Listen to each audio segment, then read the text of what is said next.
देखिए, जिस तरह से नौजवान छात्र दिल्ली की सड़क पर आज धरने पे बैठा है लगभग 22 से 25 दिन से, लेकिन उसकी सुनवाई जो है दिल्ली सरकार नहीं कर रही है। पूर्व में जैसे रेल हादसे होते थे और तत्काल जो है इस्तीफा मांगा जाता था, तो मैं पूछना चाहता हूँ इस गूंगी बहरी सरकार से, इतने नौजवान छात्र जो दिल्ली की रोड पर बैठे हैं, जिसको दिल्ली की सरकार ने रोजगार तो नहीं दिया है, लाठी मारने का काम किया है, उसकी सुनवाई आज तक नहीं हो रही है।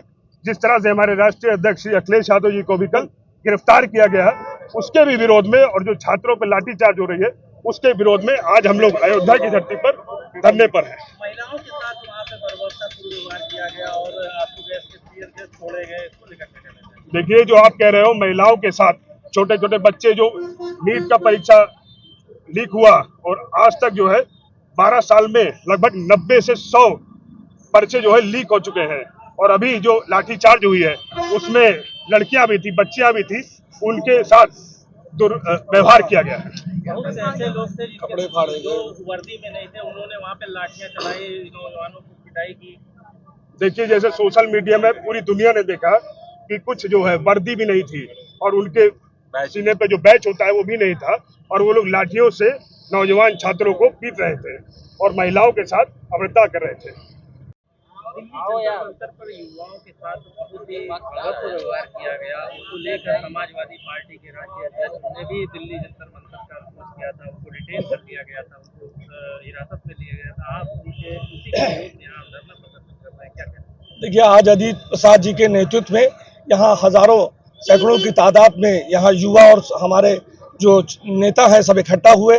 जंतर मंतर पर जिस तरीके से तानाशाही रवैया सरकार का रहा है, उस तरीके का तानाशाही रवैया आज तक कभी किसी ने नहीं देखा।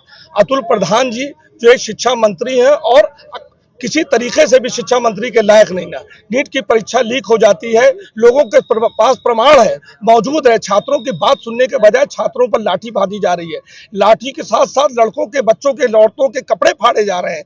ये इस तरीके से प्रदर्शन रोकने का ये एक तरीका है। आप उनसे बात नहीं कर सकते। एक शिक्षा मंत्री का अपनी तानाशाही की वजह से आप इस्तीफा नहीं ले सकते। मैं तो यही कहूंगा कि कुर्सी है तुम्हारी, ये जनाजा तो नहीं है, कुछ कर नहीं सकते तो उतर क्यों नहीं जाते? जब आप कुछ करने में सक्षम नहीं है तो आपको खुद नैतिकता के आधार पर इस्तीफा दे देना चाहिए, क्योंकि बड़ी बड़ी बातों पे बड़े बड़े बातें करने से काम नहीं चलेगा। आज वहां पर जितने भी है वो कोई राजनेता नहीं है, वो सब स्टूडेंट है। वहां भाजपा के जो नेता हैं उनके भी परिवार के लोग वहां पर धरना दे रहे हैं, उनके बच्चे भी पन्ना दे रहे हैं, लेकिन इस तानाशाही सरकार को किसी की तरफ भी कुछ नहीं देखना है। वो सिर्फ अपनी डिक्टेटरशिप पर उसको घमंड है, और ये घमंड यही के नेता और हमारी समाजवादी पार्टी उन छात्रों के साथ कंधे से कंधा मिलाकर है। हमारी सांसद डिंपल यादव जी ने एक एक छात्र की जाकर वहां पर परेशानी को सुना, लोगों के साथ जो है उनके दुख को बांटा, लेकिन ये सरकार का कोई एक मंत्री और एक सांसद और एक विधायक उन छात्रों की सुध लेने के लिए नहीं गया। यही छात्र 2027 में इनकी सत्ता उखाड़ फेंकेंगे।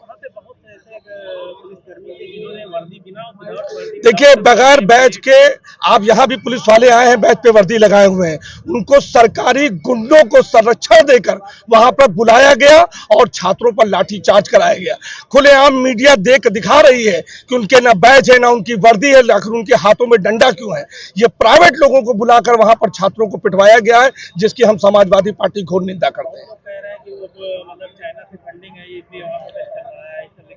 देखिए, वहां पर जो छात्र हैं वो छात्री हैं जिन्होंने जो जाने दे दिया है। क्या वो बाहर से लोगों ने जो जाने गई हैं छात्रों की, जिन छात्रों ने आत्महत्या कर लिया, लोग जो है प्रिपेयर होते हैं, लोग जो है वहां पर पढ़ाई करने के लिए जाते हैं, उसके बाद परीक्षा देते हैं, परीक्षा के बाद लीक हो जाती है, उनके मानसिक क्या उनके ऊपर प्रभाव पड़ता है? लोगों ने जो क्या जाने दे दी, क्या वो भी चाइना और वहां से फंडिंग हुई थी जो उन्होंने जाने दिया है? ये तो बेतुकी बातें, शर्म आनी चाहिए ऐसी बातों को करने वालों को।